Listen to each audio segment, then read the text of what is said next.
பெரும்பாக்கத்தில் முதல் தலைமுறை கற்றல் மையத்தை முனைவர் இறையன்பு திறந்து வைத்தார். சென்னை அடுத்த பெரும்பாக்கத்தில் முதல் தலைமுறை அறக்கட்டளை சார்பில் அப்பகுதி சேர்ந்த மாணவர் கல்வி சார்ந்த வகுப்புகள், தனித்திறன் மேம்பாட்டு பயிற்சிகளையும் மேற்கொள்ளும் வகையில் முதல் தலைமுறை மையத்தை முன்னாள் தலைமைச் செயலாளர் முனைவர் இறையன்பு கலந்து கொண்டு திறந்து வைத்தார். இதன் மூலம் மாணவர்கள் மாலை நேர பயிற்சி வகுப்பு, சிலம்பகலை, மாணவர்களின் தனித்திறமைக்கேற பயிற்சி வகுப்புகள் நடத்தப்பட உள்ளது.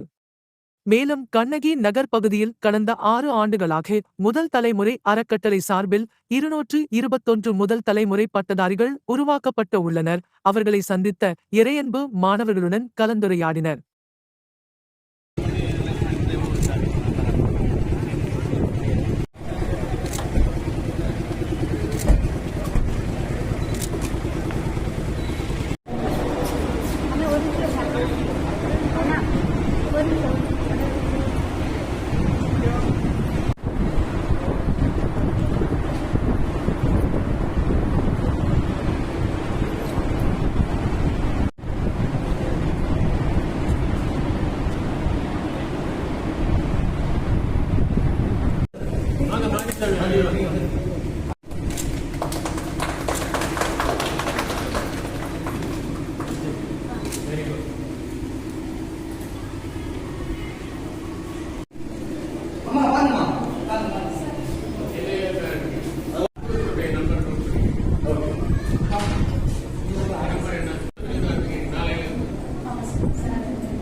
அப்படியே நில்லுங்க.